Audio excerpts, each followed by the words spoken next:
I keep thinking maybe like one more strand is gonna make it look better, but it just kind of ends up looking crazy. I have no idea how I'm supposed to make these work. Like, the more I add, the worse it looks. Does that look good to you? So recently I made a TikTok about these kind of brushes and why I honestly really dislike them. And people in the comments seem to have super split opinions.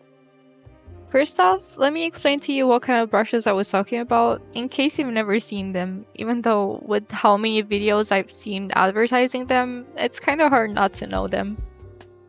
Stamps and instant brushes are tools that you can use in drawing apps that let you add things like hair, eyes, or decorations with just one tap or swipe.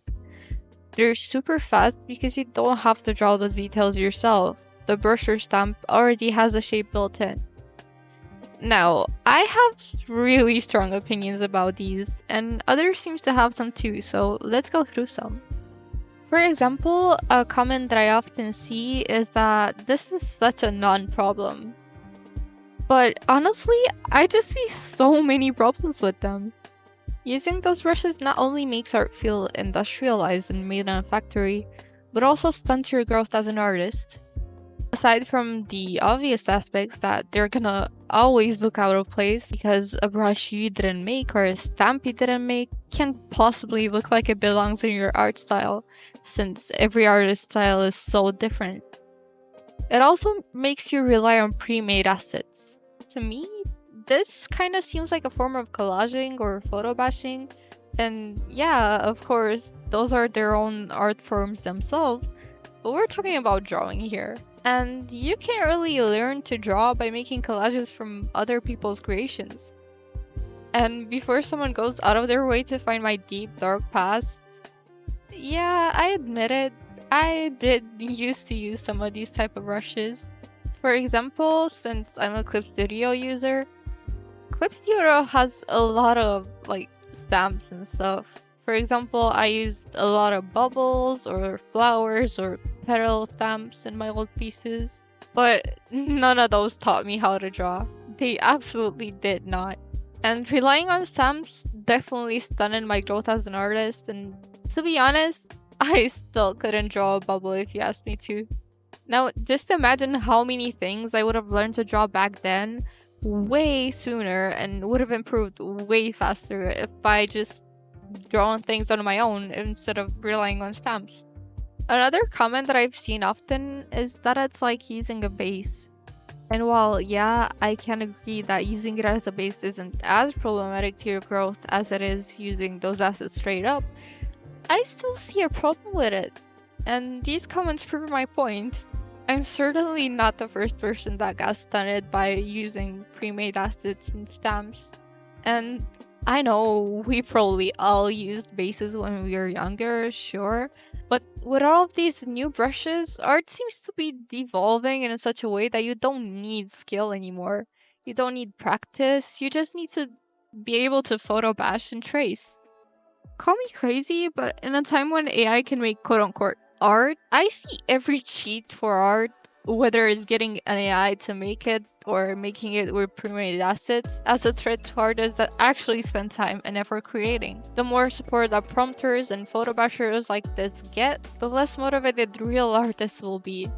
And you might say, well, yeah, but I've never really seen art that is made with these brushes get popular. Well, yeah, it doesn't usually, because it doesn't look good.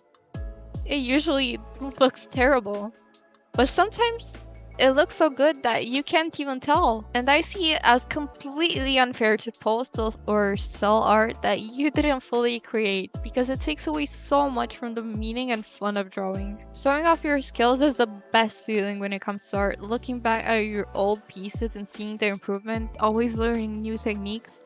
And these are all things that you can't enjoy, neither with AI or using stamps or lazy brushes. Even a 2-year-old can use some butterfly stamps, but that doesn't make him an artist that can draw butterflies now, does it?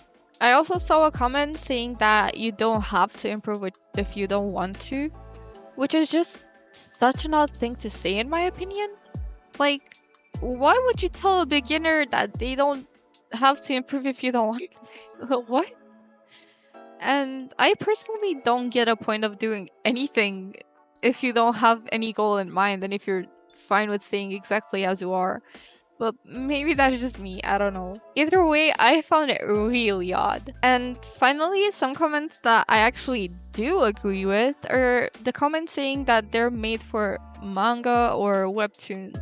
And yeah, I completely agree. Making comics or webtoons is a whole different story, because not only do these artists need to get those chapters out in time, but also they already know how to draw the things that they use assets for. Webtoon artists have a different amount of experience than beginners, and so using something made by themselves to make their work faster doesn't harm them at all, other than the webtoon art looking just a little bit repetitive maybe. But what's important is that it's used for the right reasons, not as a way to skip practicing and improving. Even though I still do dislike them being used, even in that case, because I feel like it diminishes art into something industrialized instead of creative. At least it doesn't harm the artist. If I had to start over drawing as a beginner, I would definitely avoid these brushes and stamps at all costs. And I advise you to do the same. We all wish we could draw perfectly in seconds, we all wish practicing was as fast as downloading a brush, but keep in mind what's best for you in the long run. That being said, I hope you enjoyed the speed paint in the background, and if you did, feel free to check out my other socials for more of my art. Peace out!